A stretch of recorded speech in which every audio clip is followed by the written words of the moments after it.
आए मुसलमानों, अगर तुम अल्लाह से मोहब्बत करना चाहते हो, अगर तुम अल्लाह से मोहब्बत का दावा करते हो, फत्तबिऊनी, तो पहले मेरी इत्तिबा करो।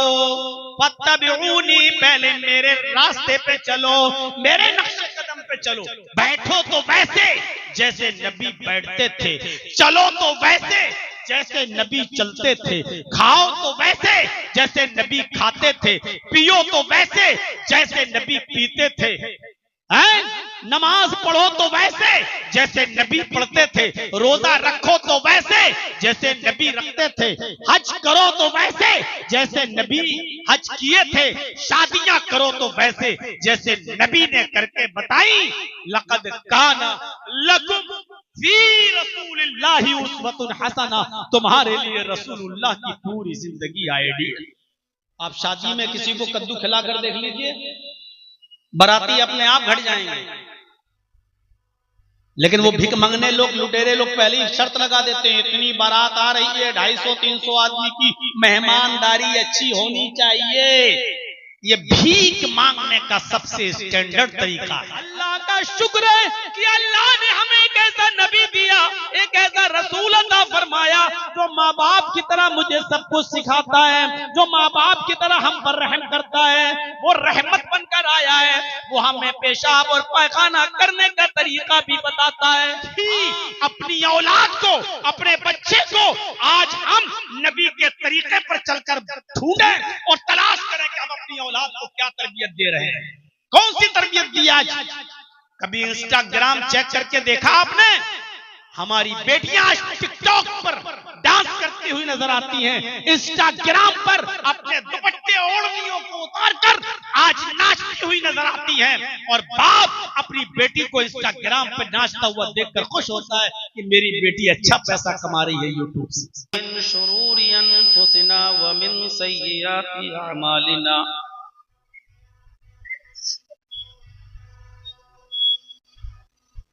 मन यहदिहिल्लाहु फला मुज़िल्ल लहु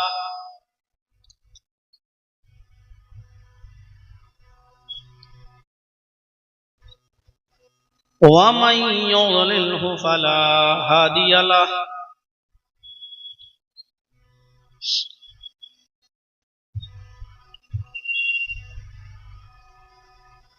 व अशहदु अल्ला इलाहा इल्लल्लाहु वहदहु ला शरीका लहु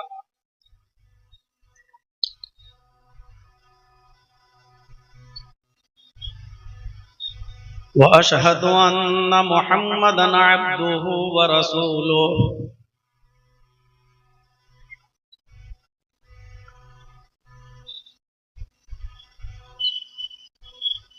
अम्मा बाद फ इन्न खैरल हदीस किताबुल्लाह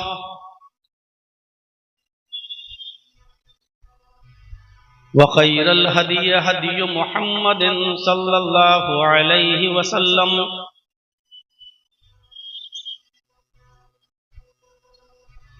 व शर्रुल उमूरि मुहदसातुहा व कुल्लु मुहदसतिन बिदअह व कुल्लु बिदअतिन ज़लालह व कुल्लु ज़लालतिन फिन्नार।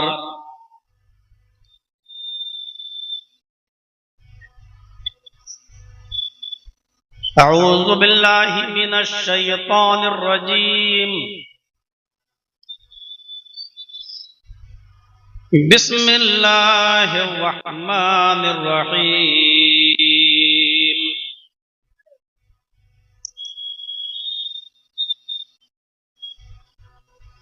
इन्ना अअतैनाकल कौसर फसल्लि लिरब्बिका वनहर इन्ना शानिअका हुवल अब्तर। रब्बि इश्रह ली सदरी व यस्सिर ली अमरी वहलुल उक़दतम मिन लिसानी यफ़क़हू क़ौली।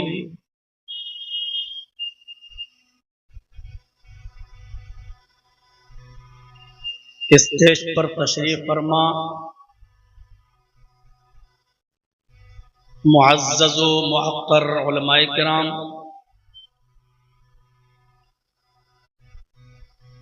इलाके के बावकार अहबाब,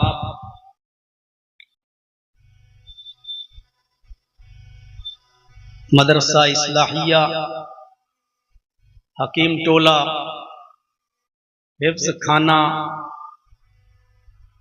के अराकीन और मेंबरान और जिम्मेदारान,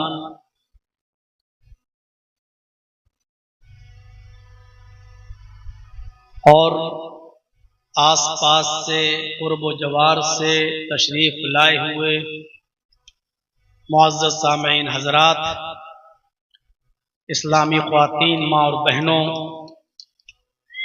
कौम व मिल्लत के लायकवर नौजवानों और अजीज बच्चों, वक्त तो मेरा था 11:30 बजे, लेकिन लेट होते होते अब तकरीबन 1 बजे के बाद मेरी बारी आई। आप लोगों ने बहुत संजीदगी के साथ अब तक प्रोग्राम को सुना और कामयाब बनाया। बीच में कुछ सियासी लोग भी आए, उनको भी आपने सुना, और इलेक्शन का मौका भी है, आपके ऊपर कुछ जिम्मेदारियां भी हैं। इस बिहार के इलेक्शन को लेकर मुझे कुछ बोलना नहीं है, दीनी इजलास है, कोई राजनीतिक प्लेटफार्म नहीं है कि जिस पर कुछ बोला जाए। बस इतना मैं जरूर कहूंगा कि बहुत ही अक्ल व शऊर और दानिशमंदी से आपको काम लेने की जरूरत है। आपके इस बिहार के इलेक्शन पर हम पूरे यूपी वालों की भी और पूरे हिंदुस्तान वालों की नजर है। यहां से एक रास्ता आप देंगे, अल्लाह रब्बुल आलमीन से दुआ है कि अल्लाह आलमीन हमारे मुल्क में अमन और अमान पैदा फरमाए, सुकून पैदा फरमाए, और बिहार के सिलेक्शन में हम मुसलमानों को अक्ल व शऊर से काम लेने की तौफीक अता फरमाए। मेरे भाइयों, दीनी जलसा है, खुशी होती है जब मदरसे से कुछ बच्चे पढ़कर निकलते हैं। इन्हीं बच्चों में कल फ्यूचर का कोई दाई निकलेगा, मुस्तकबिल का कोई होनहार तालिब इल्म मुस्तकबिल में एक अच्छा मुकर्रिर बनेगा, एक अच्छा दाई बनेगा, एक अच्छा स्पीकर बनेगा, एक अच्छा कौम का रहबर और रहनुमा बनेगा। और ये इदारे हमारे और आपके ताबुन से ही चल रहे हैं। यूपी के अंदर तो इदारों पर बुलडोजर चल रहे हैं, आप रोजाना देखते होंगे, सुनते होंगे। आप खुश नसीब हैं कि आपके यहाँ अभी ये नौयत और नौबत नहीं आई है। जिस तरह उर्दू का जनाजा निकला है, अरबी का जनाजा भी निकल जाएगा अगर हम इन इदारों में अपना ताउन नहीं करेंगे तो। मेरे भाइयों, तकरीर के खत्म होने के बाद मैं कुछ देर आपके सामने बैठूंगा और अपनी मोहब्बत जो मैं 25-26 साल से देखता चला रहा हूं आपके दिलों में है, उसी मोहब्बत का हवाला देते हुए आपसे इस इदारे के लिए कुछ ताउन मांगूंगा और देखता हूं कि आप मेरे हाथ में इस इदारे का कितना ताउन करते हैं और इस मोहब्बत को कितना बाकी रखते हैं। मैंने आपको बता दिया है कि गलत अगर सरकार आ जाती है तो कितना हालात खराब होते हैं। आप देख लीजिए उत्तर प्रदेश की सरजमीन पर, आप देख लीजिए दूसरे इलाकों में, हम लोग अपनी मस्जिद, जिस मस्जिद के अंदर मैं मुतवल्ली हूं, जिस मस्जिद का मैं सेक्रेटरी हूं, उस मस्जिद के अंदर भी मैं मस्जिद के अंदर भी तकरीर नहीं कर सकता सिवाय जुमा पढ़ाने के। अगर हम इशा के बाद तकरीर करना चाहें तो पहले परमिशन लेना पड़ेगी और परमिशन मिलेगी तो बोल सकते हैं, वरना नहीं। मस्जिद के अंदर भी यह हाल है। आप तो खुले मैदानों में तकरीरें कर रहे हैं, उत्तर प्रदेश के अंदर हम लोगों को खुली फील्ड में तकरीर करना भी नसीब नहीं हो रहा है। अल्लाह रब्बुल आलमीन अपनी रहमत की बरसा आपके ऊपर बरसाता रहे। और दुआ करता हूं कि एक ऐसी सरकार आपके ऊपर मुसल्लत हो जो सबको लेकर चलती हो और जो सबके साथ बराबरी का सलूक करती हो और जो सबको एक भाई भाई की नजर से देखती हो। हम फिर दुआ करते हैं कि अल्लाह रब्बुल आलमीन हमारे ऊपर ऐसी सरकार को मुसल्लत फरमा और अमन व अमान कायम फरमा। हम सब हिंदू और मुसलमान, सिख और ईसाई सबको इस हिंदुस्तान के अंदर भाई भाई बनकर रहने की तौफीक अता फरमा। दुश्मनी, नफरत और घृणा हमारे दिलों से निकाल दे।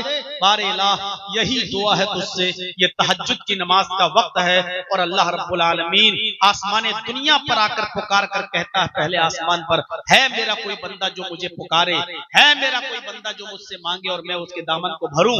इस वक्त हम यही दुआ मांग सकते हैं कि अल्लाह हमारे मुल्क में अमन व अमान पैदा फरमा दे और हम तमाम इंसानों के दरमियान भी रहमत, मुवद्दत, मोहब्बत, गमखारी, इंसानियत पैदा फरमा दे और हम सबको आपस में भाई भाई बनकर रहने की तौफीक अता फरमा।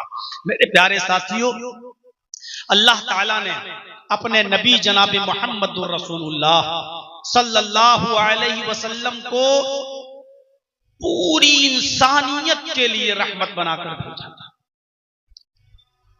सारी कायनात के लिए रहमत बनाकर भेजा था और बहुत सी खुसूसियात से भी नवाजा। खुद उसने फरमाया, इन्ना आतैना कल कौसर फसल्लि लिरब्बिका वनहर इन्ना शानिअका हुवल अब्तर। पहले इसके तर्जमे पर गौर कर लीजिए। आए मेरे नबी, आए मेरे हबीब, हमने आपको खैर कसीर से नवाजा है, हमने आपको बहुत सी खूबियों से नवाजा है, हमने आपको बहुत सी भलाइयों से नवाजा है। फसल्लि लिरब्बिका वनहर, आप अपने रब के लिए नमाज पढ़ते रहिए और कुर्बानी देते रहिए। इन्ना शानिअका हुवल अब्तर, यकीनन आपका दुश्मन ही बेनामो निशान हो जाएगा, आपका दुश्मन ही मकतूल नस्ल होगा, आपके दुश्मन का ही नामो निशान मिट जाएगा, आपका दुश्मन ही बर्बाद हो जाएगा। ये बात किस पसे मंजर में कही जा रही है, ये चीज हमें और आपको सबको सोचना है। आए नबी, हमने आपको खैरे कसीर से नवाजा, बहुत सी खूबियों से नवाजा, बहुत सी खूबियां, एक खूबी नहीं दी, हमने आपको बहुत सी खूबियों से नवाजा।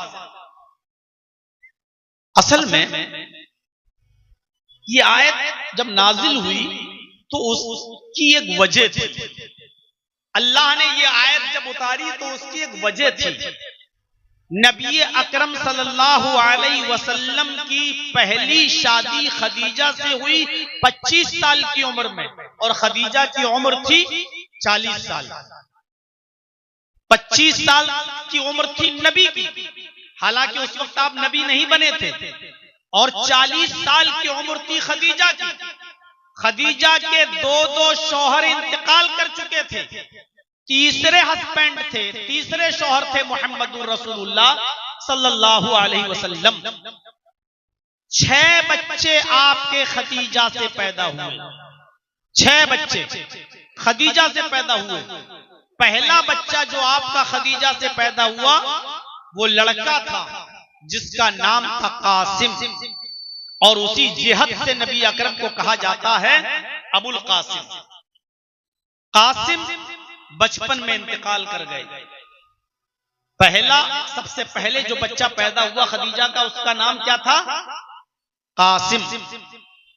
उसके बाद कासिम का इंतकाल हो गया, 4 लड़कियां पैदा हुई। सबसे बड़ी थी ज़ैनब, फिर उम्मे कुलसूम, फिर रुकैया, और चौथी सबसे छोटी बेटी थी हजरते फातिमा। ये बच्चियां आपकी जिंदा रहीं और इन बच्चियों के बाद फिर एक बेटा पैदा हुआ जिसका नाम था अब्दुल्लाह। अब्दुल्ला का भी इंतकाल हो गया। यानी बचपन में कोई बेटा जिंदा नहीं रहा आपका। बेटियां तो कुछ अरसे तक जिंदा रही, लेकिन बेटा आपका कोई भी जिंदा नहीं रहा। कासिम भी इंतकाल कर गए और लास्ट में जो बेटा पैदा हुआ खदीजा से, अब्दुल्ला, वो भी इंतकाल कर गया। एक बच्चा आपका और पैदा हुआ जो खदीजा से नहीं था, बल्कि आपकी लौंडी मारिया किप्तिया के बतन से पैदा हुआ। उस बच्चे का नाम आपने रखा इब्राहिम।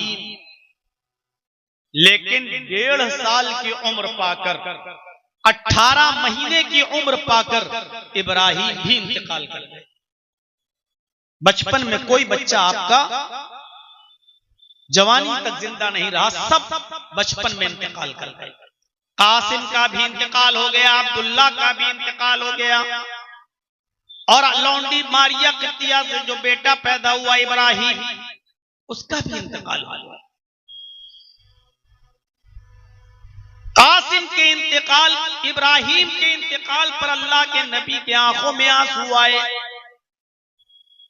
बुखारी की रिवायत है, नबी अकरम सल्लल्लाहु अलैहि वसल्लम अपने बेटे की लाश के पास बैठकर आंखों से आंसू बहाते हुए ये जुमले अदा करते हैं, इन्नल आईना तदमउ वल क़ल्ब यहज़ुन वला नक़ूलु इल्ला मा यरज़ा रब्बुना व इन्ना बिफ़िराक़िका लमहज़ूनून या इब्राहीम। ये जुमले नबी अकरम सल्लल्लाहु अलैहि वसल्लम के अदा होते हैं अपने बेटे के इंतकाल पर। क्या है मेरे बेटे, तेरे चले जाने से, तेरे रुखसत हो जाने से तेरे बाप की आंखों में आंसू हैं, मेरी आंखें अश्कबार हैं। वल क़ल्ब यहज़ुन, और दिल गमगीन है, दिल मायूस है, दिल परेशान है। वला नक़ूलु इल्ला मा यरज़ा रब्बुना, लेकिन हम अपनी जबान से ऐसी बातें नहीं निकालेंगे, हम अपनी जबान से ऐसी बातें अदा नहीं करेंगे, हम अपनी जबान से ऐसी बातें नहीं बोलेंगे जिससे मेरा परवरदिगार नाराज हो जाए, जिससे मेरा मौला नाराज हो जाए, जिससे मेरा रब नाराज हो जाए। यानी मातम नहीं करेंगे, नौहा नहीं करेंगे, चीखेंगे नहीं, चिल्लाएंगे नहीं, हम अपनी जबान से कोई ऐसे जुमले अदा नहीं करेंगे। आप जिस वक्त गम के से निढाल थे और आपकी आंखों में आंसू थे, आप रो रहे थे, आपके पड़ोस में आपके दुश्मन जश्न मना रहे थे, खुशी मना रहे थे मुहम्मदुर रसूलुल्लाह के इस तीसरे बेटे इब्राहिम के इंतकाल पर। क्यों? बाप के बाद बेटा ही तो नाम रोशन करता है, बाप के बाद औलाद ही तो नाम रोशन करती है, और बाप की छोड़ी हुई मिल्कियत को बेटा ही तो संभालता है। तो अब मोहम्मद सल्लल्लाहु अलैहि वसल्लम का तो कोई बेटा ही नहीं है, इस मोहम्मदुर रसूलुल्लाह के दीन को कौन संभालेगा? मोहम्मद की वरासत इस्लाम को कौन संभालेगा? काफिरों में जश्न था और वो खुशियां मना रहे थे।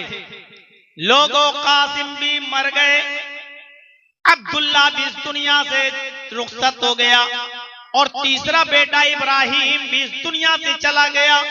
मोहम्मद का कोई बेटा जिंदा न रहा, मोहम्मद का कोई बेटा जीवित नहीं रहा। मोहम्मद सल्लल्लाहु अलैहि वसल्लम के मरने के बाद अब मोहम्मद का दीन कौन संभालेगा? मोहम्मदुर रसूलुल्लाह जिस दिन इंतकाल फरमाएंगे, मोहम्मद का नाम भी मिट जाएगा और मोहम्मद का दीन भी मिट जाएगा, इस्लाम भी मिट जाएगा और मोहम्मदुर रसूलुल्लाह का नाम भी खत्म हो जाएगा। इसलिए कि मोहम्मदुर रसूलुल्लाह के नाम और दीन को जीवित करने वाली कोई औलाद बाकी नहीं रही। ये जश्न मना रहे थे।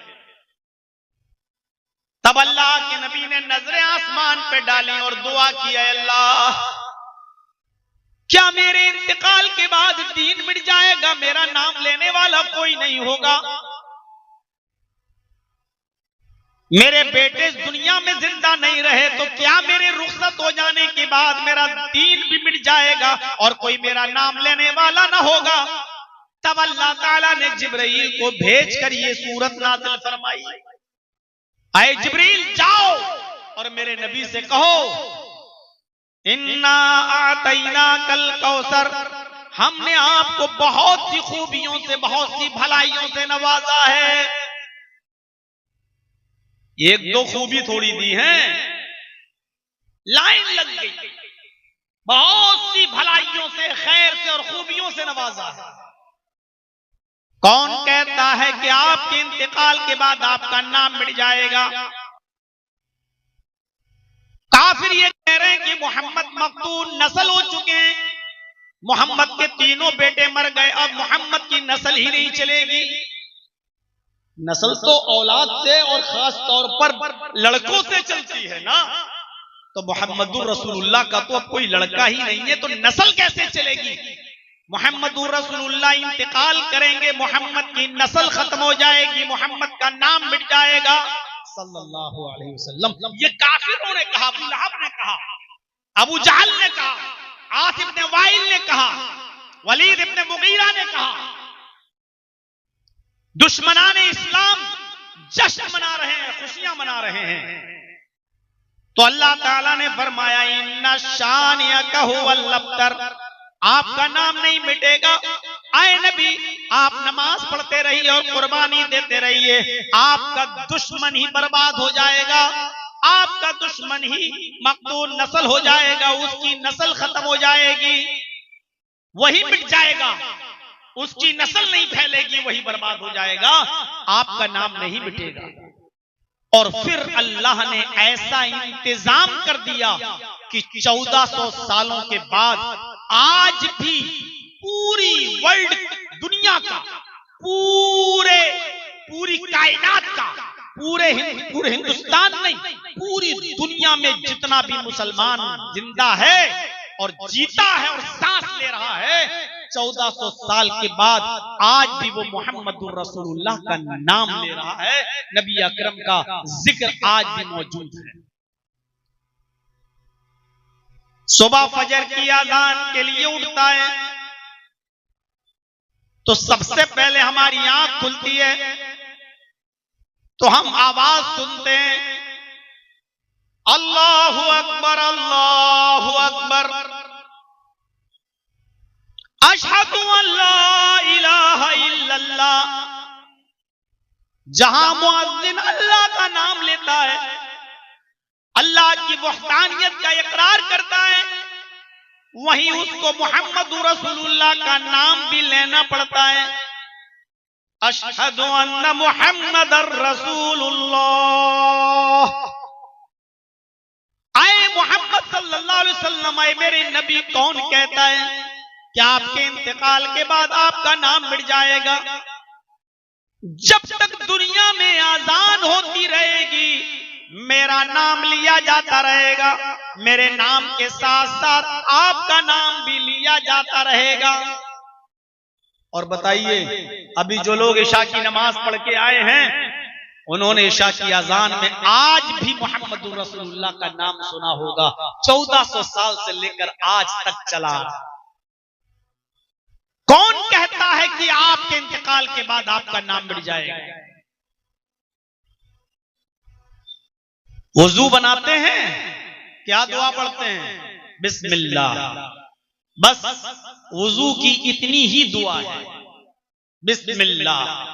हमें पूरी भी नहीं कहना, बिस्मिल्लाहिर्रहमानिर्रहीम। बहुत से लोगों को मैंने देखा है, वुजू बनाने बैठते हैं तो बिस्मिल्लाहिर्रहमानिर्रहीम नहीं, सिर्फ अल्लाह का नाम लेना है, बिस्मिल्लाह। बिस्मिल्लाह कहकर हमें वुजू बनाना है। शुरू कर दीजिए आप बिस्मिल्लाह कहकर। जितना हदीस में आया है उतना ही नाम लेना है। अब आप कहिए मौलाना साहब, अगर पूरी दुआ पढ़ लें बिस्मिल्लाहिर्रहमानिर्रहीम तो हर्ज क्या है? हर्ज है।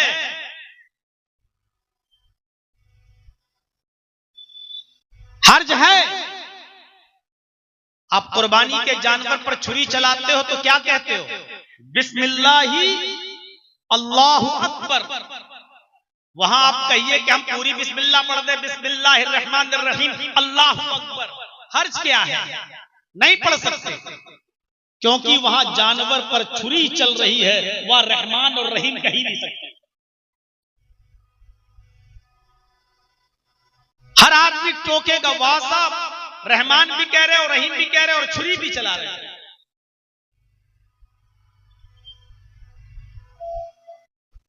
तो जितना अल्लाह के नबी ने बताया उतना ही। किसी मरीज को देखने के लिए जाओ और वो बिल्कुल मौत की हालत में हो तो वहां बैठकर जोर से कहना चाहिए ला इलाहा इल्लल्लाह। उससे नहीं कहना चाहिए कि तुम कहो तुम कहो ला इलाहा इल्लल्लाह, लक़िनू मौताकुम ला इलाहा इल्लल्लाह। अपने मुर्दों के पास बैठकर मुर्दों के पास मतलब मरने के करीब जो लोग हों उनके पास बैठकर जोर से कहो ला इलाहा इल्लल्लाह, ताकि तुम्हारा कलमा सुनकर ला इलाहा इल्लल्लाह का जुमला सुनकर वो भी ला इलाहा इल्लल्लाह पढ़ ले, उसकी जबान से भी ला इलाहा इल्लल्लाह निकल जाए। मन काना आखिरु कलामिही ला इलाहा इल्लल्लाह दखलल जन्नह, जिसकी जबान से आखिरी जुमला ला इलाहा इल्लल्लाह निकला वो जन्नत के अंदर दाखिल होगा। लेकिन यहां मोहम्मद रसूलुल्लाह नहीं कह सकते, बस वहां बैठिए कहिए ला इलाहा इल्लल्लाह। क्यों? क्योंकि हदीस में इतना ही आया, अपने करीबुल मर्द लोगों के पास जो मौत के करीब है वहां बैठ के ला इलाहा इल्लल्लाह जोर से कहो, इतना ही कहना है। अब कोई कहे कि मोहम्मद रसूलुल्लाह भी पढ़ दें तो इसमें हर्ज क्या है? पूरा कलमा हो जाएगा ला इलाहा इल्लल्लाह मोहम्मद रसूलुल्लाह, हर्ज है। अजान आप देते हैं, क्या कहते हैं? अल्लाहु अकबर अल्लाहु अकबर, अशहदु अल्ला इलाहा इल्लल्लाह, अशहदु अन्ना मुहम्मदर रसूलुल्लाह। आ गया ना, ला इलाहा इल्लल्लाह मुहम्मदुर रसूलुल्लाह दोनों हो गया। लेकिन अजान आप खत्म किस पर करते हैं? आखिरी जुमला आपकी जबान से क्या निकलता है? ला इलाहा इल्लल्लाह। अब आप कहिए कि अजान जब खत्म करें तो अल्लाहु अकबर ला इलाहा इल्लल्लाह, इसके बाद कह दो मुहम्मदुर रसूलुल्लाह, हर्ज क्या है? आप नहीं कह सकते। क्यों? क्योंकि हमें अल्लाह के रसूल ने नहीं बताया। समझ में आ रही ना बात? जितना बताया है हमें उतना ही करना है। अशहदु अल्ला इलाहा इल्लल्लाह बताया तो अशहदु अन्ना मुहम्मदुर रसूलुल्लाह भी बता दिया, बस हमें ये पढ़ना है। लेकिन आखिर में ला इलाहा इल्लल्लाह पे खत्म करना है अज़ान को, वहां मुहम्मदुर रसूलुल्लाह नहीं कहना है। अब कोई कहे कि हर्ज क्या है, तो हर्ज है, कोई भी नहीं कहता है, सिर्फ ला इलाहा इल्लल्लाह पर बात को खत्म कर देता, क्योंकि हमें अल्लाह के रसूल ने इतना ही बताया है। तो मेरे भाइयों, जब आप वुजू बनाते हैं तो क्या कहेंगे? बिस्मिल्लाह। लेकिन वुजू के बाद की दुआ में आप अल्लाह के रसूल का भी नाम लेंगे, नबी अकरम का नाम लेंगे। अशहदु अल्ला इलाहा इल्लल्लाह व अशहदु अन्ना मुहम्मदन अब्दुहु व रसूलुहु। वुजू के बाद की इतनी ही दुआ है। मुस्लिम शरीफ की हदीस के अंदर, तिरमिजी के अंदर थोड़े से अल्फाज और आ गए हैं, अल्लाहुम्मा जअलनी मिनत तव्वाबीन व जअलनी मिनल मुतत्तहिरीन। लेकिन बुखारी और मुस्लिम के अंदर जो दुआ है वुजू के बाद की वो सिर्फ इतनी है, अशहदु अल्ला इलाहा इल्लल्लाह व अशहदु अन्ना मुहम्मदन अब्दुहु व रसूलुहु। ये दुआ हमें पढ़ना।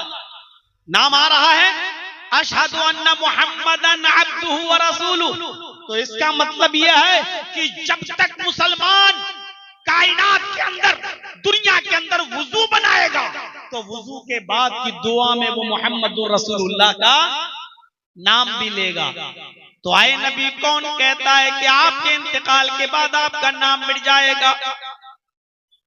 कयामत तक मुसलमान वुजू बनाता रहेगा और वुजू के बाद की दुआ में आपका नाम लेता रहेगा, अजान में आपका नाम लेता रहेगा, वुजू के बाद की दुआ में आपका नाम लेता रहेगा।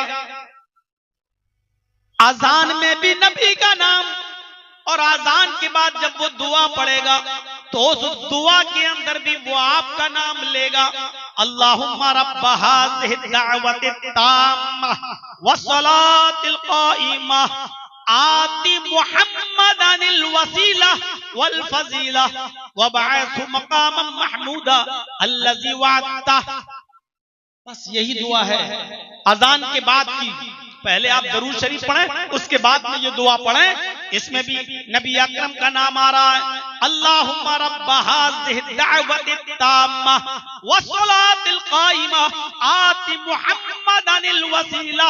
अजान में भी आपका नाम लिया जाता रहेगा और अजान के बाद की दुआ भी, जब भी अजान खत्म होगी अजान के बाद की दुआ में मुसलमान आपका नाम भी लेंगे।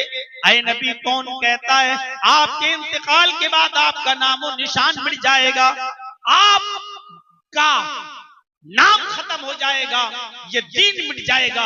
जो कह रहा कहने दो, हमने तो आपके नाम की इतनी हिफाजत कर रखी है कि जब तक कयामत की सुबह तक मुसलमान नमाज पढ़ेगा उसमें भी आपका नाम लेगा, दरूद पढ़ेगा आपका नाम लेगा, अजान देगा तो आपका नाम लेगा, वुजू करेगा तो वुजू के बाद की दुआ में आपका नाम लेगा, अजान के बाद की दुआ में आपका नाम लेगा।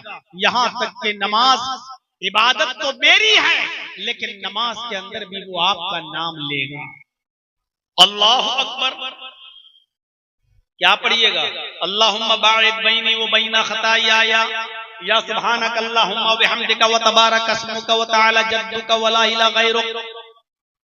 इसके बाद अल्हम्दुलिल्लाहि रब्बिल आलमीन अर्रहमानिर रहीम मालिक। अल्लाह का सब नाम, पूरी नमाज में अल्लाह का नाम, लेकिन नमाज पढ़ने से, खत्म करने से पहले और सलाम फेरने से पहले अत्तहियात में बैठकर आपको कहना पड़ेगा अस्सलामु अलैका अय्युहन नबी व रहमतुल्लाहि व बरकातुहू, अस्सलामु अलैना व अला इबादिल्लाहिस सालिहीन,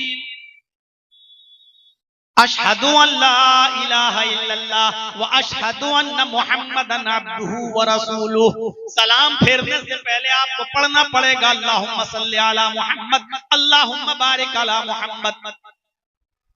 नमाज में अगर अल्लाह का नाम लिया जा रहा है तो नमाज खत्म करने से पहले मुहम्मदुर रसूलुल्लाह का नाम भी लिया जा रहा है। ऐ नबी, कौन कहता है कि आपके इंतकाल के बाद आपका नामो निशान मिट जाएगा? ऐ मेरे हबीब, कौन कहता है आपके इंतकाल के बाद इस दुनिया से आपका नाम मिट जाएगा? जब तक इस कुर्रे अर्ज़ी के ऊपर नमाज पढ़ी जाती रहेगी, मेरी इबादत होती रहेगी, बंदा मेरा नाम लेता रहेगा, मेरे नाम के साथ साथ वो आपका नाम भी लेता रहेगा। इन्ना आतैना कल कौसर। ऐ नबी, हमने आपको खैरे कसीर से नवाजा है, हमने आपको बहुत सी खूबियों से नवाजा है। ये कितनी खूबियां हैं जो आपको मिली हैं, आप क्यों परेशान हैं? इन काफिरों की बातों में आ रहे हैं।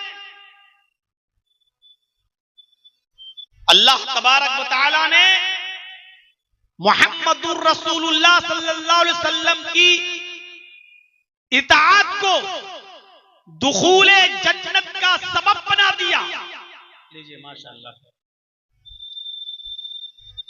अल्लाह बरकत दे आपके कारोबार में, रिस्क में, और आपके सदक़े को कबूल फरमाए। मेरे भाइयों सुनिए, अल्लाह ताला ने नबी अकरम की इताअत को दुखूले जन्नत का जरिया बना दिया। कितना बड़ा मकाम दिया अल्लाह ताला ने मुहम्मदुर रसूलुल्लाह सल्लल्लाहु अलैहि वसल्लम। अल्लाह के नबी सल्लल्लाहु अलैहि वसल्लम फरमाते हैं, बुखारी शरीफ की रिवायत है, कुल्लु उम्मती यदखुलूनल जन्नता इल्ला मन अबा। कालू मन या अबा या रसूल अल्लाह। काला मन अतानी दखलल जन्नह व मन असानी फकद अबा। देखिए, अल्लाह के नबी कहते हैं कि मेरी पूरी उम्मत जन्नत के अंदर दाखिल होगी। कुल्लु उम्मती यदखुलूनल जन्नह, पूरी उम्मत मेरी जन्नत में दाखिल होगी। इल्ला मन अबा, वो दाखिल नहीं होगा जन्नत में, वो नहीं जाएगा जन्नत में जिसने इनकार किया। सहाबा ने पूछा, अल्लाह के रसूल, ऐसा मुसलमान कौन है जो आपका इनकार कर दे? ऐसा कोई मुसलमान है जो ला इलाहा इल्लल्लाह मुहम्मदुर रसूलुल्लाह भी पढ़ता हो और आपका इनकार भी करता हो? अल्लाह के नबी ने फरमाया, हाँ, ऐसे बहुत से मुसलमान होंगे जो मुझे मानने का दावा तो करेंगे लेकिन वो मेरे मुनकिर होंगे, वो मुझे मानने वाले नहीं होंगे, मेरे इनकारी होंगे। फरमाया, वो कौन है? फरमाया मन अतानी दखलल जन्नह, जो मेरी इताअत करेगा वो जन्नत के अंदर दाखिल होगा। वह मन आसानी फक़द अबा, और जो मेरी नाफरमानी करेगा उसने मेरा इनकार किया। वह मन आसानी फक़द अबा, जिसने मेरी नाफरमानी की वो मेरा मुनकिर है। मेरे भाइयों, हम और आप गौर करें, अल्लाह के रसूल की कितनी नाफरमानियां करते हैं, शरीयत की कितनी नाफरमानियां करते हैं, रसूलुल्लाह सल्लल्लाहु अलैहि वसल्लम की कितनी बातें हम मान रहे हैं और कितनी बातें हैं जो हम आज छोड़ रहे हैं और आपकी नाफरमानी कर रहे हैं। तो अल्लाह ताला ने मोहम्मद रसूलुल्लाह को यह मकाम दिया कि जो रसूल की इताअत करेगा वो जन्नत में दाखिल, सीधे उसकी एंट्री जन्नत। मन अतानी दखलल जन्नह, जो मेरी इताअत करेगा, अल्लाह के नबी फरमाते हैं, वो जन्नत के अंदर जाएगा।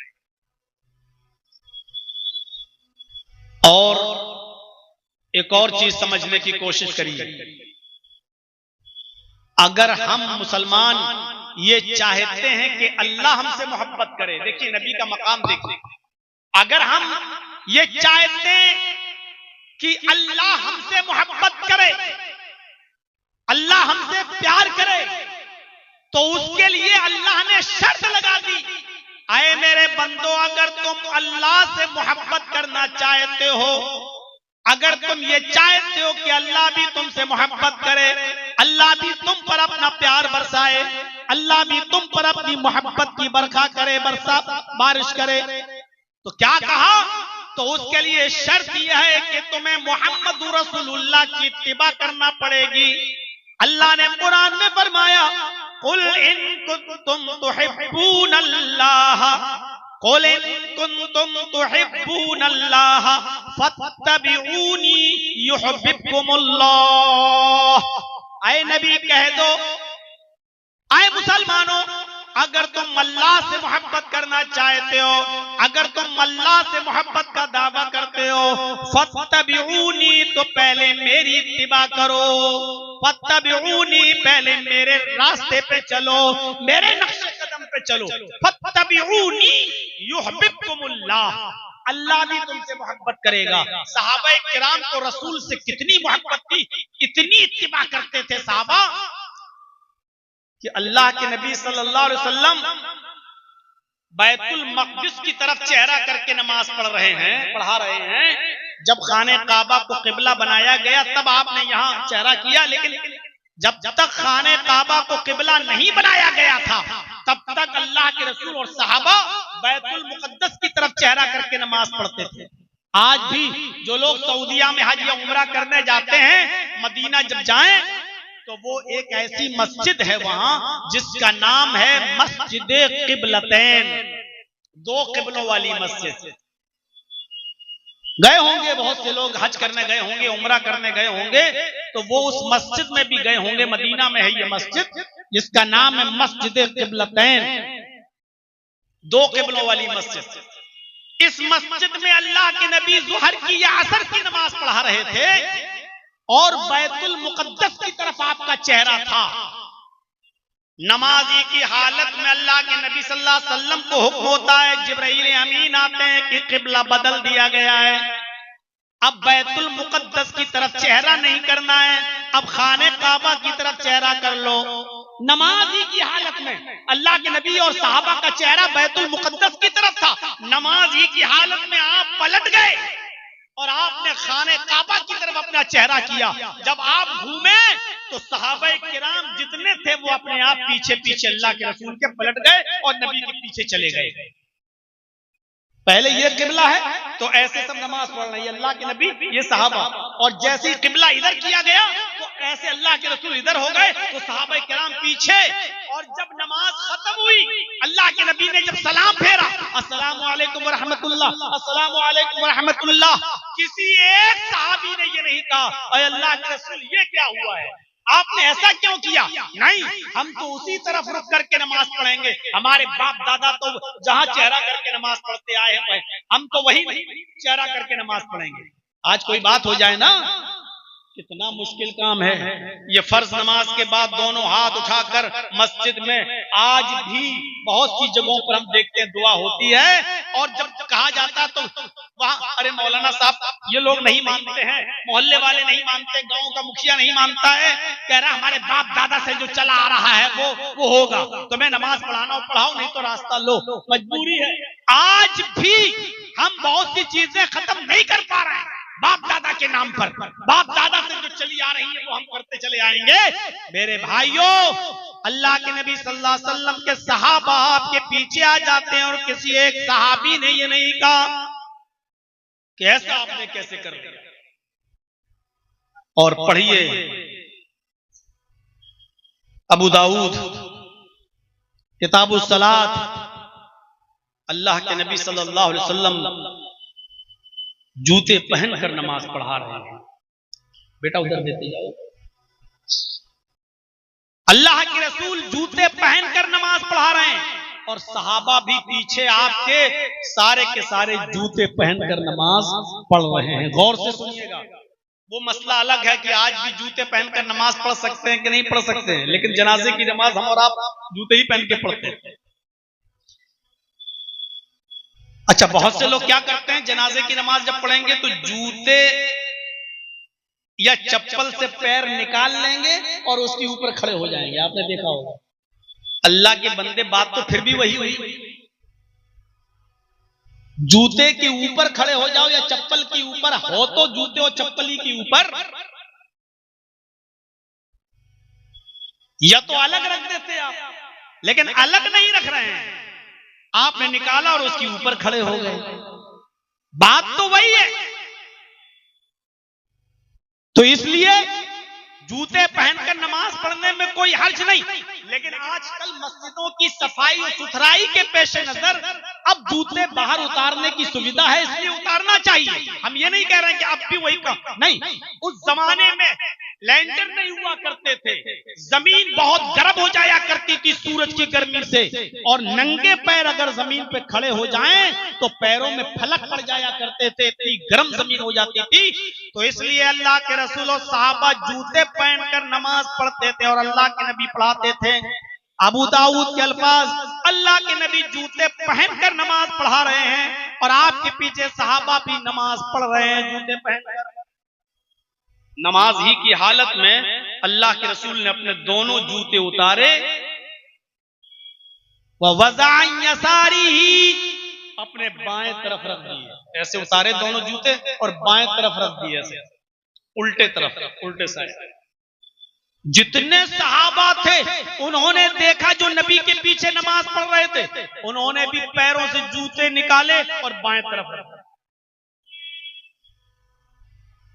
जब नमाज पढ़ाने के बाद अल्लाह के नबी फारिग हुए, सलाम फेरा, मुक्तदियों की तरफ चेहरा किया तो क्या देखा, सबके बाएं तरफ जूते रखे हुए, सबने चप्पलें जूते उतार दिए। तो अल्लाह के नबी सल्लल्लाहु अलैहि वसल्लम ने उन सहाबियों से पूछा जिन्होंने चप्पलें उतारी, जूते उतारे, मा हमलकुम अला इल्काइ निआलिकुम, मेरे साथियों तुमने जूते क्यों उतारे? तुमने क्यों उतारे? तुमने जूते उतारकर बाएं तरफ क्यों रख दिए? मैंने तो तुमसे जूते उतारने के लिए नहीं कहा, तुमने जूते क्यों उतारे? तो सहाबा का कितना सच्चा जवाब था, उससे पता चलता है कि सहाबा नबी की कितनी इत्तिबा करते थे। सहाबा का सीधे सीधे जवाब ये था कि अल्लाह के नबी, हमसे आप ये सवाल कर रहे हैं कि हमने जूते क्यों उतारे? मैं सिर्फ इतना जानता हूं, हमने आपको देखा जूते उतारते हुए, हमने भी उतार दिया। जो इमाम को करना है वही मुक्तदी को करना है। जब आपने जूते उतार दिए तो हमने भी उतार दिए। राई ना, हमने तो आपको देखा जूते उतारते हुए, आपने जूते उतारे, बस आपको देखते हुए हमने भी जूते उतार दिए। इससे ज्यादा हम नहीं जानते। देखा देखी तो अल्लाह के नबी सल्लल्लाहु अलैहि वसल्लम मुस्कुराए और आपने बहुत अच्छा जवाब दिया। आपने फरमाया, मेरे साथियों, मैंने जूते इसलिए उतारे क्योंकि नमाज के लिए मैं खड़ा हो गया और नमाजी की हालत में जिब्राइल अलैहिस्सलाम मेरे पास आए और जिब्राइल अलैहिस्सलाम ने बताया, आए मोहम्मद सल्लल्लाहु अलैहि वसल्लम, आपके जूतों में कज़रन औ अज़न, या तो गंदगी लगी हुई है या तकलीफ देने वाली कोई चीज आपके जूते पे लगी हुई है, कोई गंदी चीज आपके जूते में लग गई है और आप उसी को पहनकर नमाज पढ़ रहे हैं, इसलिए जूते उतार दीजिए। जब जिब्रील ने मुझे ये बताया कि मेरे पैरों में जो जूते हैं उस जूते में गंदगी लगी हुई है, तो इसलिए मैंने अपने जूते उतार दिए। लेकिन मैंने तुमसे नहीं कहा था जूते उतार, तुम लोगों ने अपने जूते क्यों उतारे?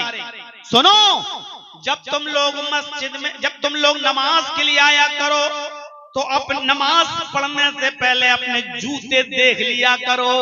अब देखिए नबी का हुक्म, नमाज पढ़ने से पहले अपने जूते देख लिया करो। अगर उन जूतों में कुछ गंदगी लगी हुई हो, तकलीफ में चीज लगी हुई हो, तो जमीन पर पड़ी हुई मिट्टी पर अपने जूतों को रगड़ लिया करो। जमीन पर पड़ी हुई पाक मिट्टी उन जूतों की गंदगी को पाक कर देगी, उसको जाइल कर देगी। जब तुम नमाज के लिए आया करो तो अपने जूते देख लिया करो। अगर जूतों में गंदगी लगी हुई हो तो उसको मिट्टी पर रगड़ लिया करो और उन्हीं जूतों में फिर नमाज अदा कर लिया करो। जमीन की पड़ी हुई मिट्टी तुम्हारे उन जूतों को पाक कर देगी।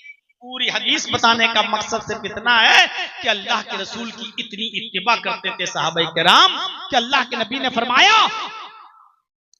मैंने आपको देखा जूते उतारते हुए, साहबा ने कहा तो हमने भी उतार दिए। ये होती है मोहब्बत। और यही अल्लाह ने कहा कि आए मुसलमानों, अगर तुम अल्लाह से मोहब्बत करना चाहते हो तो उसके लिए शर्त यह है कि तुम्हें मेरे रसूल की इत्तिबा करना पड़ेगी, रसूल की बात मानना पड़ेगी, रसूल के नक्शे कदम पे चलना पड़ेगा। हमने तुम्हें जो नबी दिए हैं उस नबी के नक्शे कदम पे चलना पड़ेगा। और एक और चीज देख लो, अल्लाह ताला ने नबी के मकाम को और मर्तबे को बुलंद करते हुए फरमाया, लक़द कान लकुम फी रसूलिल्लाहि उस्वतुन हसना, लक़द कान लकुम फी रसूलिल्लाहि उस्वतुन हसना। ऐ मोहम्मद सल्लल्लाहु अलैहि वसल्लम, आपकी जिंदगी को हमने पूरी दुनिया वालों के लिए आइडियल बना दिया। तुम्हारे लिए रसूलुल्लाह सल्लल्लाहु अलैहि वसल्लम की जिंदगी में बेहतरीन नमूना है।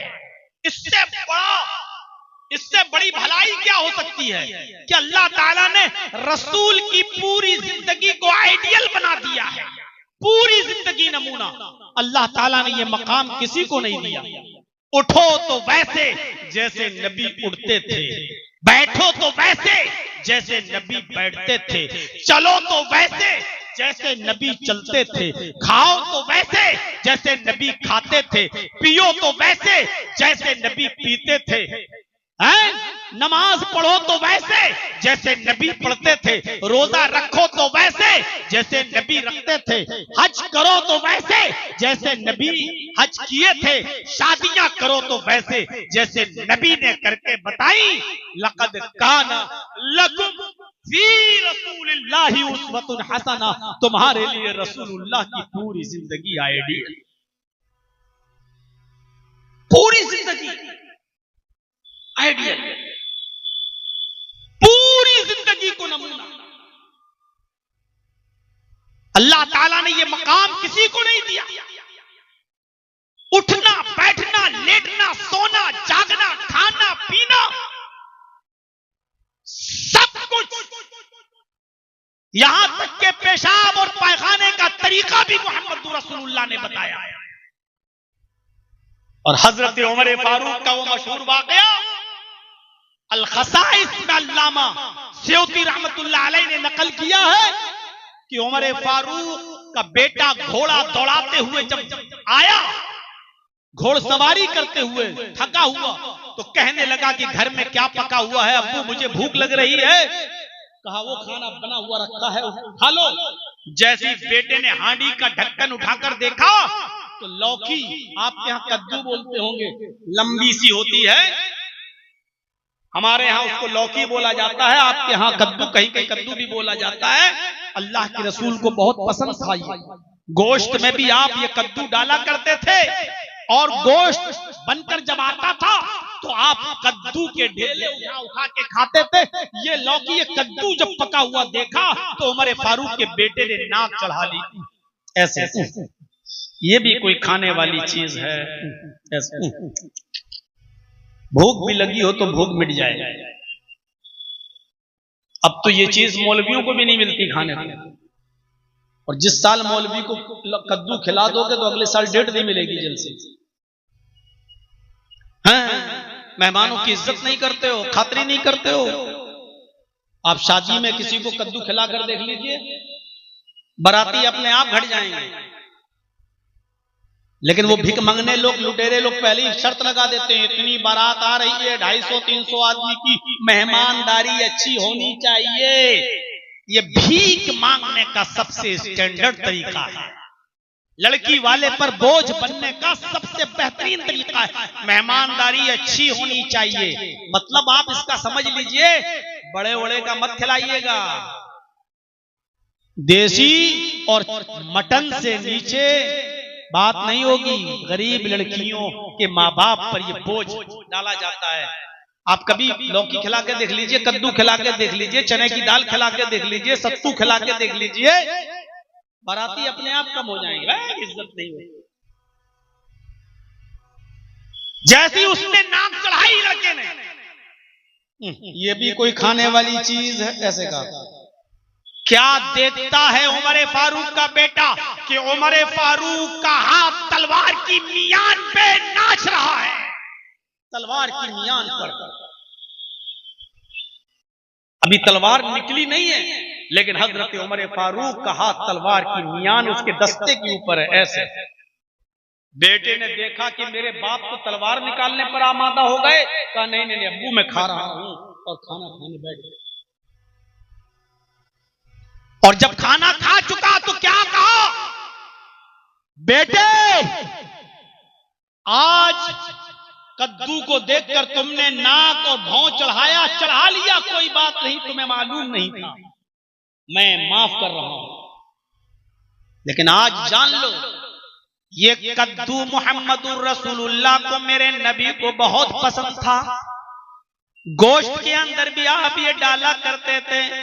मैंने अपनी आंखों से देखा, जब गोश्त बन के आता था तो कद्दू के ढेले उठा उठा के अल्लाह के नबी खाया करते थे। ये मेरे नबी की पसंदीदा ग़िज़ा है। अगर आइंदा इस सुन्नत से मुंह मोड़ा, मुहम्मदुर रसूलुल्लाह की महबूब ग़िज़ा से अगर नाक और मुंह चढ़ाया, तो उमर की तलवार होगी और तेरी गर्दन होगी। मैं तेरी गर्दन को तन से जुदा कर दूंगा।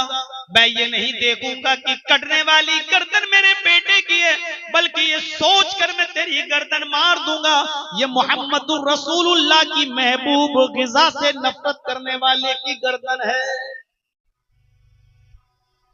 मैं नहीं कह रहा हूं कि बहुत से लोग हो सकता है ना पसंद हो, नहीं खाते हो, लेकिन मैं ये बताना चाहता हूं कि अल्लाह के रसूल जो खाते थे उससे भी मोहब्बत हजरत उमर फारूक ने अपने बेटे से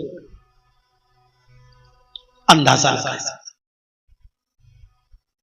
पूरी जिंदगी को नमूना बना दिया। हम देखें उठना बैठना लेटना सोना जागना खाना पीना आज हमारा कहां है, किसके तरीके पर है। अल्लाह के नबी सल्लल्लाहु अलैहि वसल्लम ने जब उम्मे सलमा से निकाह किया, और उम्मे सलमा का जो बच्चा था, जो उनके पहले शौहर से बेटा पैदा हुआ था, जिसका नाम सलमा था, वो अपने उस बच्चे को अपने साथ लाई थी। क्योंकि शौहर के इंतकाल के बाद उम्मे सलमा ने अल्लाह के रसूल से निकाह किया, तो उनके जो पहले हस्बैंड का बेटा था वो अभी जानता नहीं था खाने का तरीका क्या है। अल्लाह के रसूल जब उम्मे सलमा के साथ खाना खाने लगे, तो वो छोटा बच्चा जो उम्मे सलमा का था और दूसरे शौहर से था, वो भी बैठ गया, खाना खाने लगा। तो उस बच्चे ने प्याले के बीचों बीच में हाथ डालकर खाना उठाना शुरू कर दिया और खाने लगा। तो अल्लाह के नबी ने उस बच्चे का हाथ पकड़ा, सलमा का, और कहा कि बेटा खाना रखो अभी इसके प्याले में। उस बच्चे ने रख दिया। फरमाया इग़सिल यदैहि, बेटे पहले अपने दोनों हाथ धोकर आओ। नबी अकरम तरीका सिखला रहे हैं खाना खाने से पहले। इग़सिल यदैहि, जाओ पहले अपने दोनों हाथ धोकर आओ। वो बच्चा दोनों हाथ धोकर आया। आपने कहा दो जानू होकर बैठ जाओ, वो बच्चा उखड़ू बैठ गया, दो जानू बैठ गया। अल्लाह के नबी ने फरमाया सम्मिल्लाह, बेटा अब अल्लाह का नाम लो, यानी बिस्मिल्लाह कहो। उस बच्चे ने कहा बिस्मिल्लाह। अल्लाह के नबी ने कहा दाहिने हाथ से खाओ और अपनी तरफ से खाओ, यानी जो तुम्हारी साइड है वहां से खाओ। ये तरबियत थी अपनी औलाद को, अपने बच्चे को। आज हम नबी के तरीके पर चलकर ढूंढें और तलाश करें कि हम अपनी औलाद को क्या तरबियत दे रहे हैं, कौन सी तरबियत दी आज। कभी इंस्टाग्राम चेक करके देखा आपने? हमारी बेटियां टिकटॉक पर डांस करती हुई नजर आती हैं, इंस्टाग्राम पर अपने दुपट्टे ओढ़नियों को उतारकर आज नाचती हुई नजर आती हैं। और बाप अपनी बेटी को इंस्टाग्राम पर नाचता हुआ देखकर खुश होता है कि मेरी बेटी अच्छा पैसा कमा रही है यूट्यूब से। खुश होता है आज का बाप। कौन सा तरीका आज हमने अपनाया है, जबकि रसूलुल्लाह सल्लल्लाहु अलैहि वसल्लम की जिंदगी की हर चीज हमारे लिए नमूना है। और गौर करो, हजरत सलमान फारसी से एक यहूदी ने कहा था, जब अल्लाह के नबी ने फरमाया लोगों जब लैट्रीन के लिए क़ज़ाए हाजत के लिए जाओ तो बहुत दूर चले जाओ और किसी की नजर के सामने मत आओ, यानी छिप जाओ, दरख्तों की आड़ में बैठ जाओ। अल्लाहुम्मा इन्नी अऊज़ु बिका मिनल खुबुसी वल खबाइस, ये दुआ पढ़ो और बाएं पैर पर जोर देकर बैठो। ये हाथ अपनी थोड़ी के नीचे रख लो और बाएं पैर पर जोर देकर बैठो।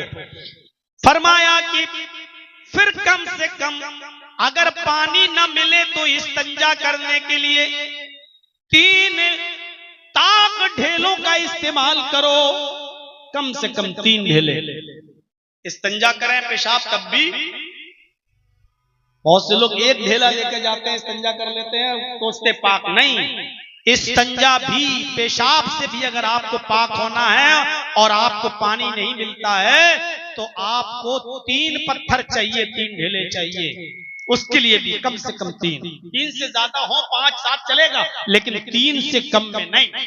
तो मेरे भाइयों, कहा आपने कि ताक ढेले इस्तेमाल करें, इतना सुनना था यहूदी मजाक उड़ाने लगे और हजरत सलमान फारसी को देखकर कहने लगे क्या है सलमान, क्या तेरे नबी की कौम इतनी जाहिल है, इतनी अनपढ़ है, इतनी गंवार है कि तुम्हारे नबी की कौम को इतना भी नहीं मालूम कि पेशाब कैसे करना चाहिए, लैट्रीन कैसे करना चाहिए।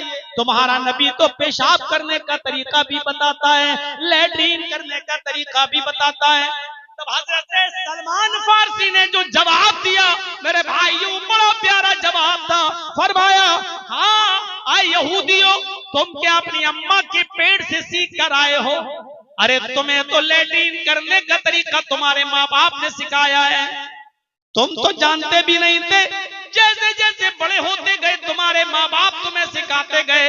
अल्लाह का शुक्र है कि अल्लाह ने हमें एक ऐसा नबी दिया, एक ऐसा रसूल अता फरमाया जो माँ बाप की तरह मुझे सब कुछ सिखाता है, जो माँ बाप की तरह हम पर रहम करता है, वो रहमत बनकर आया है, वो हमें पेशाब और पैखाना करने का तरीका भी बताता है।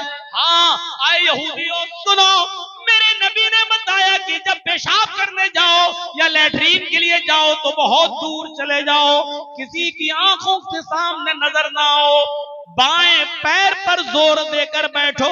अल्लाहुम्मा इन्नी अऊज़ु बिका मिनल खुबुसी वल खबाइस पढ़ लो और मिट्टी के ताक ढेले इस्तेमाल करो।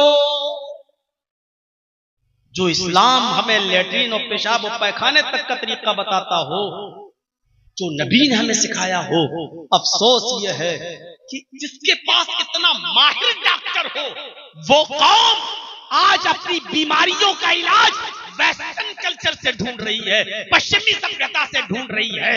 जिस नबी के जिसके पास एक माहिर एक्सपर्ट डॉक्टर हो, लेकिन वो अपना इलाज झोला छाप डॉक्टरों के पास करा रही हो, वो कौम, वो उम्मत। आज इसीलिए तो दर दर की ठोकरें हमें खाना पड़ रहा है, इसीलिए तो दर दर की ठोकरें खाना पड़ रहा है। जिनाकारी की सजा अल्लाह के नबी सल्लल्लाहु अलैहि वसल्लम ने 1400 साल पहले जो मुतय्यन की थी, वो आज भी है।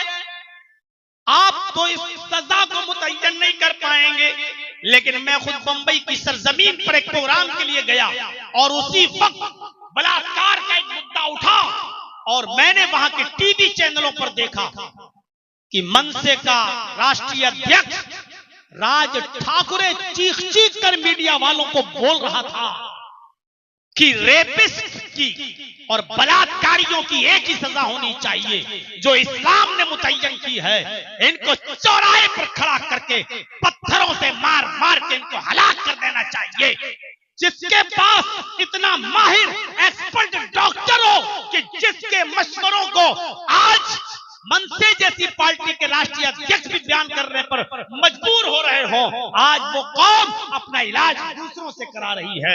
मेरे प्यारे साथियों, ये हमें और आपको सोचने की जरूरत है।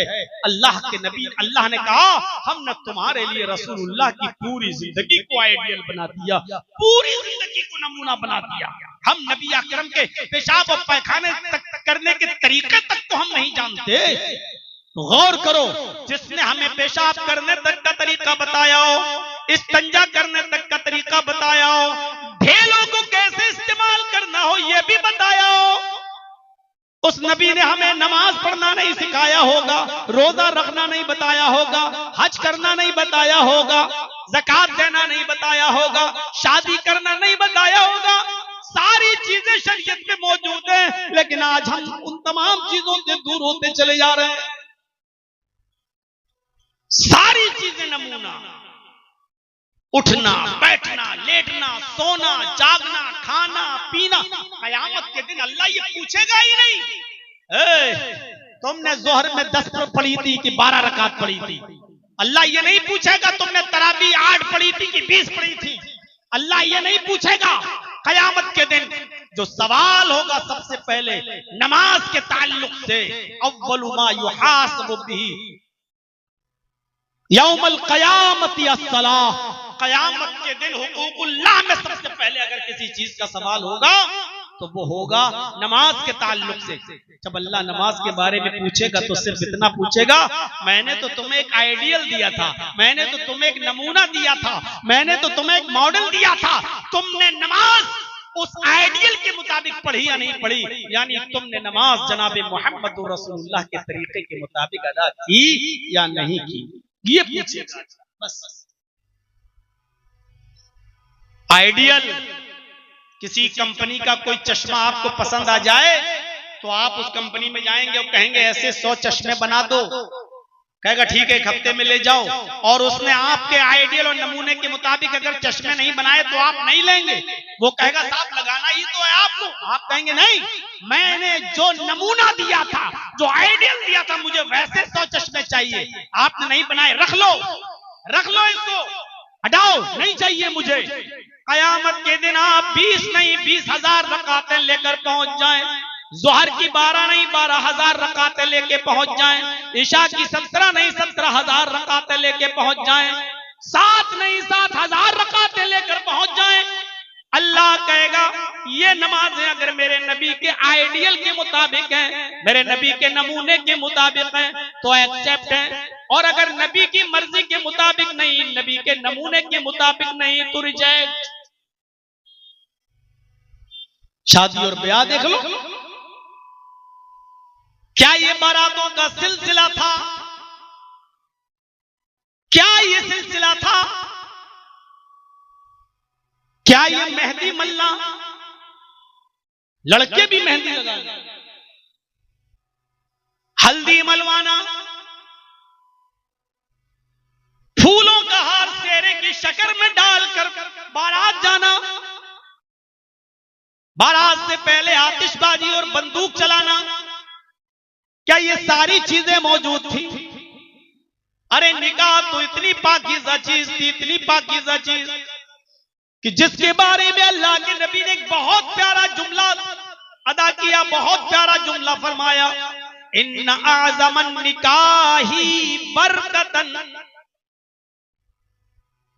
बरकत के एतबार से सबसे ज्यादा मुबारक निकाह वो है, बरकत के एतबार से सबसे ज्यादा पाकीज़ा और सबसे बड़ा निकाह वो है, आई सरूहा मऊनतन, जिसके अंदर खर्चा सबसे कम हो। जिस निकाह में, जिस शादी में जितना कम खर्चा होगा, अल्लाह के नबी फरमाते हैं बरकत के एतबार से वो उतना ही ज्यादा होगा, यानी उस शादी में उतनी ही बरकत,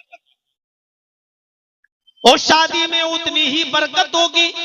इसका उल्टा मफहूम क्या निकला, जिस शादी में खर्चा जितना ज्यादा होगा, बरकत के एतबार से वो शादी उतनी ही ज्यादा कमजोर होगी, उसमें उतनी कम बरकत होगी। आज सोच लीजिए हमारी शादियों में कितना खर्च हो रहा है, हम नजर डालें अपनी समाज पर और सोसाइटी के ऊपर। खैर देहातों में तो उतना नहीं है, आप लोगों के एरिया में तो उतना नहीं है, लेकिन हम लोग अपने एरिया में जाएं, लखनऊ, कानपुर और बड़े बड़े शहरों में देखें तो आज हालात बहुत खराब हो चुके हैं मेरे भाइयों, बहुत ज्यादा। अब हमें नहीं मालूम आप लोगों के यहाँ कोई शादी हमने आज तक अटेंड नहीं की, इसकी हमें मालूम नहीं है।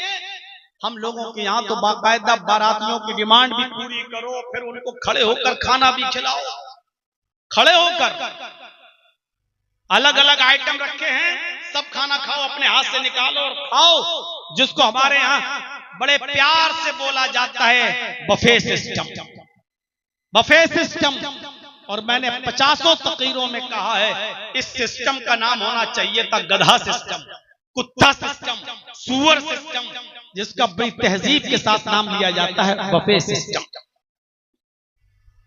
अल्लाह कहता है कि मैंने नबी की पूरी जिंदगी को आइडियल बना दिया, नबी की पूरी जिंदगी को नमूना बना दिया। अल्लाह के नबी कहते हैं सल्लू कमा रायतुमूनी उसल्ली, नमाज वैसे पढ़ो जैसे तुम मुझे देखते हो नमाज पढ़ते हुए। नमाज भी हमें वैसे पढ़ना है जैसे नबी अकरम सल्लल्लाहु अलैहि वसल्लम पढ़ा करते थे, रोजा भी वैसे रखना है जैसे नबी अकरम सल्लल्लाहु अलैहि वसल्लम ने हमें बताया, हज वैसे ही करना है जैसे जनाब मोहम्मद रसूलुल्लाह सल्लल्लाहु अलैहि वसल्लम ने हमें बताया। आए नबी, कौन कहता है कि आपके इंतकाल के बाद आपका नामो निशान मिट जाएगा? हमने तो आपकी पूरी जिंदगी को आइडियल बना दिया।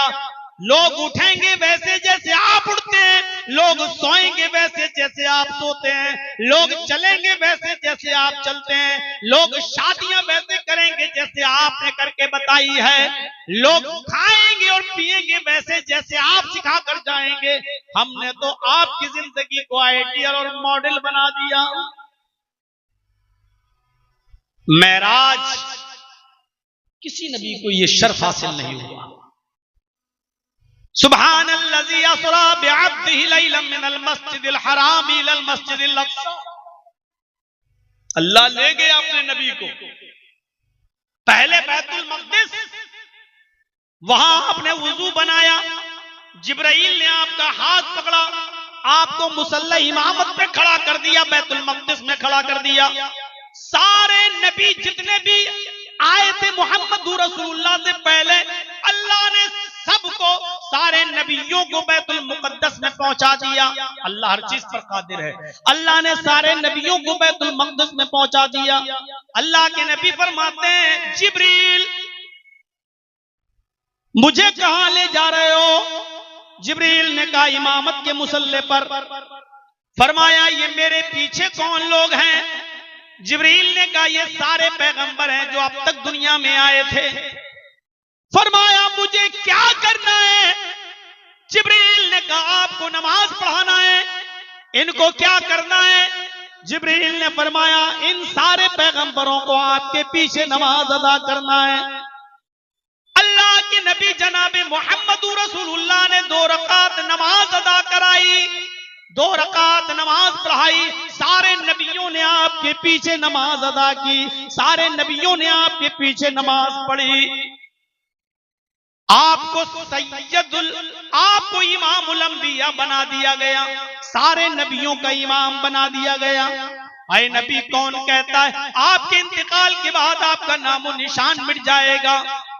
आपको तो सारे पैगंबरों सारे नबियों का इमाम बना दिया गया है, आपको तो ये आज़मत दी गई है, आपको तो ये मकाम दिया गया है, आपको तो इस बुलंदी पर फायज कर दिया गया है। कौन कहता है? आप नमाज पढ़ते रहिए और कुर्बानी देते रहिए, आपका दुश्मन ही बेनामो निशान होगा, आपका दुश्मन का ही नामो निशान मिट जाएगा। और इसके बाद एक और खैर कसीर से नवाजा, वो खैर कसीर भी बड़ी जबरदस्त है।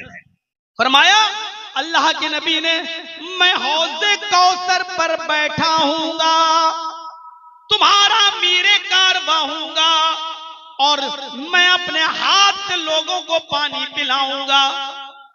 जो मेरे पास आएगा पानी पिएगा, वो पानी बर्फ से ज्यादा ठंडा होगा, दूध से ज्यादा सफेद होगा और शहद से ज्यादा मीठा होगा।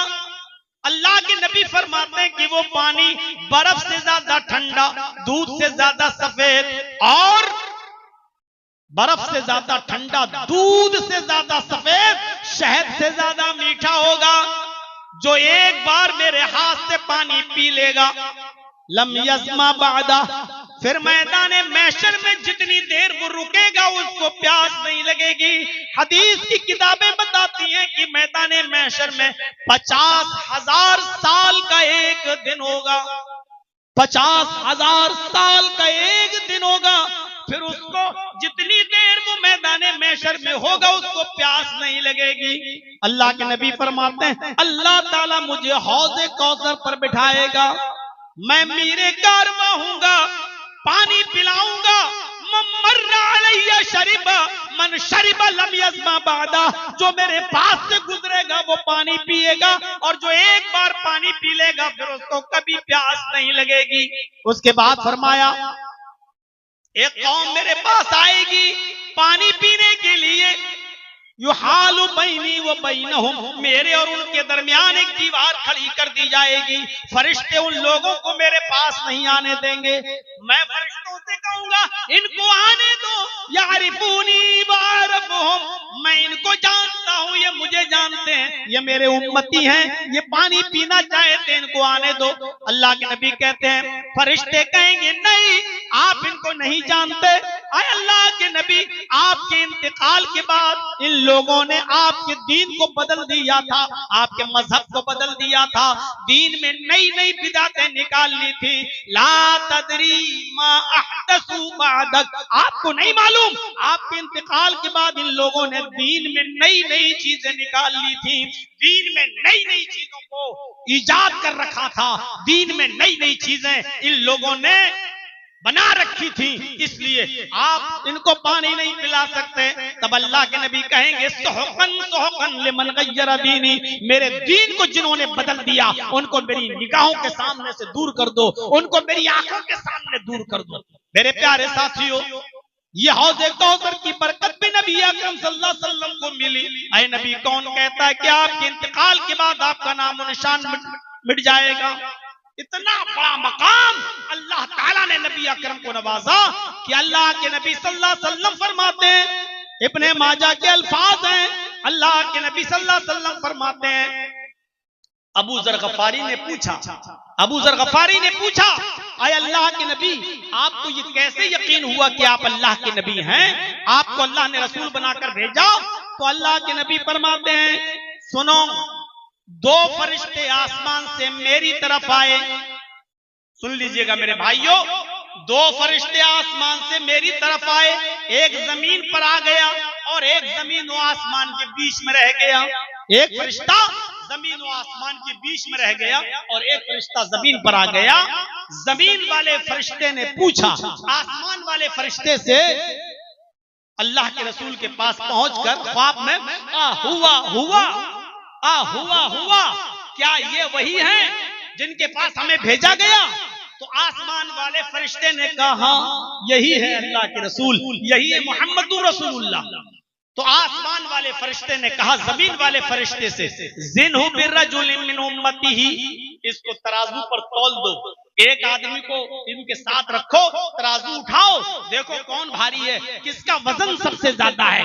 अल्लाह के नबी फरमाते हैं फवज़िन तो भी मुझे एक आदमी के साथ रखा गया, यानी तराजू लाई गई, मुझे तराजू के एक तरफ बिठाया गया और दूसरी तरफ मेरी उम्मत के एक आदमी को बिठाया गया, एक शख्स को बिठाया गया, तराजू उठाई गई, फरजहतुहु, मैं उस एक आदमी से भारी था। आसमान वाले फरिश्ते ने कहा ज़िनहु बिअशर, 10 के साथ तोलो, यानी मोहम्मद को अकेले एक तरफ और 10 आदमी को दूसरी तरफ। फरमाते हैं अल्लाह के नबी एक आदमी यानी मैं अकेला एक तरफ और 10 आदमी को एक तरफ रखा गया और फिर तराजू उठाई गई तो मैं 10 लोगों से ज्यादा भारी हुआ। आसमान वाले फरिश्ते ने कहा ज़िनहु बिमिया, 100 आदमियों के साथ तोलो, मोहम्मद को अकेले एक तरफ और 100 आदमियों को दूसरी तरफ रखकर तोलो। अल्लाह के नबी फरमाते हैं फवज़िन तो बिहिम फरजहतुम, 100 आदमी एक तरफ रखे गए और मैं अकेला एक तरफ, तराजू उठाई गई, मैं 100 से भारी था, यानी 100 लोगों का पल्ला उड़ गया और मेरा अकेला पल्ला झुक गया। आसमान के फरिश्ते ने कहा ज़िनहु बिअल्फ, 1000 के साथ इसको तोलो, 1000 एक तरफ, इनको अकेला एक तरफ, 1000 लोगों को एक तरफ रखा गया और मुझे अकेले एक तरफ रखा गया। और जब तराजू उठाई गई तो मैं 1000 लोगों से ज्यादा भारी था। कान्नी अंजुरु इलैहिम यंतशिरून अलैया मिन खिफ़्फ़तिल मीज़ान, जैसे कोई हल्की चीज तराजू पर हो और भारी चीज रख दो तो हल्की चीज उछल जाती है, गिर जाती है, ऐसे ही वो सब छटक गए। मैं जैसे ही तराजू पर बैठा 1000 का पल्ला उठ गया। यंतशिरून अलैया मिन खिफ़्फ़तिल मीज़ान, तराजू के हल्के हो जाने की वजह से वो लोग इधर उधर मुंतशिर हो गए, इधर उधर बिखर गए। तब आसमान वाला फरिश्ता बोला छोड़ दो, अब किसी के साथ मत तोलो। अगर सारी दुनिया के लोगों को और पूरी उम्मत को अगर तराजू के एक पल्ले पे रख दोगे और मोहम्मदुर रसूलुल्लाह को अकेले एक तरफ रख दोगे और तराजू उठाओगे तो मोहम्मदुर रसूलुल्लाह का वजन पूरी उम्मत में सबसे ज्यादा होगा, नबी का वजन सबसे ज्यादा। यह हदीस हमें बताती है कि जिस तरीके से नबी का वजन सबसे ज्यादा, ऐसे ही नबी अकरम की नमाजों का सवाब सबसे ज्यादा, नबी अकरम की इबादत का सवाब सबसे ज्यादा। इसी तरीके से नबी अकरम की जबान से निकले हुए अल्फाज का वजन सबसे ज्यादा। नबी की जबान से निकला हुआ एक लफ्ज तराजू के एक पल्ले पे रख दो, पूरी दुनिया के सारे पीरों, वलियों, मौलवियों, इमामों, मुहद्दिसों और सारे उलमा की जबान से निकले हुए जुमलों को तराजू के दूसरे पल्ले पे रख दो और तराजू उठाई जाए तो अल्लाह के नबी सल्लल्लाहु अलैहि वसल्लम की जबान से निकले हुए एक लफ्ज का पल्ला झुक जाएगा और हम जैसे मुल्ला, मौलवी, पीरों, वलियों, मुहद्दिसों, इमामों सबके जबान से निकले हुए जुमलों का पल्ला उठ जाएगा। क्योंकि मा यंतिकु अनिल हवा, रसूल अपनी मर्जी से नहीं बोलते जब तक कि अल्लाह न कहें। मेरे भाइयों, जब तक कि अल्लाह का हुक्म ना हो जाए, इसलिए जर्जीस अपनी मर्जी से बोल सकता है लेकिन मोहम्मदुर रसूलुल्लाह अपनी मर्जी से नहीं बोलते जब तक कि अल्लाह का हुक्म न हो जाए। ये मकाम, ये मर्तबा, ये फजीलत, ये दर्जा, ये रफ़ात, ये बुलंदी मिली है अल्लाह तबारक व तआला ने दी है सिर्फ जनाब मोहम्मद रसूलुल्लाह सल्लल्लाहु अलैहि वसल्लम को। मेरे भाइयों, तकरीबन 1.5 घंटे के इस खिताब के बाद मैं जानता हूं कि इस वक्त आप लोगों के जाने का टाइम है और अब नहीं कोई सुनता है 12-1 बजे के बाद, अब लोग नहीं रहते हैं पंडाल के अंदर, इसलिए 10 मिनट का टाइम मैं आपको देता हूं सिर्फ अपनी मोहब्बत की वजह से जो आप हमसे करते हैं। सन 1999 से मैं बराबर चला रहा हूं आपके सीमांचल के एरिया में और आपने हमेशा हमसे मोहब्बत की है। आप इसी मोहब्बत के हवाले से मेरे भाइयों मेरे हाथ पर इस इदारे के लिए कुछ ताउन करते जाएं। मैं थोड़ा और बोलता लेकिन देख रहा हूं कि अब लोग एक एक करके जा रहे हैं तो ये फिर सोचा कि चंदा कहीं न रह जाए, तो इसलिए आप मेरे हाथ पर भी इस हिफ्ज़ खाने के लिए कुछ ताउन कर दें। आप बहुत कुछ सुन चुके हैं, बड़े खुश नसीब हैं आप कि आपके यहाँ इदारे चल रहे हैं। अल्लाह रब्बुल आलमीन इन इदारों को जिंदा रखे तादेर जिंदा रखे और इन इदारों से निकलने वाले बच्चों को दीन का सिपाही बनाए और बातिल तहरीकों का जवाब देने वाला बनाए। लाइए मेरे हाथ पे देते जाइए और मुसाफा भी करते जाइए। हम अल्लाह से दुआ करते हैं कि अल्लाह आलमीन जो बातें कही गई हैं और जितने उलमा ने कही हैं, अल्लाह हम कहने वालों को भी और सुनने वालों को अमल की पूरी पूरी तौफीक अता फरमा। बारे इलाह जब तक तो हमें जिंदा रख इस्लाम पर रखना और जब हमारा खात्मा होता ईमान पे हमारा खात्मा फरमाना। वमा अलैना इल्लल बलागुल मुबीन व आखिरु दअवाना अनिल हम्दुलिल्लाहि रब्बिल आलमीन। सलामु अलैकुम व रहमतुल्लाहि व बरकातुहू। ले आइए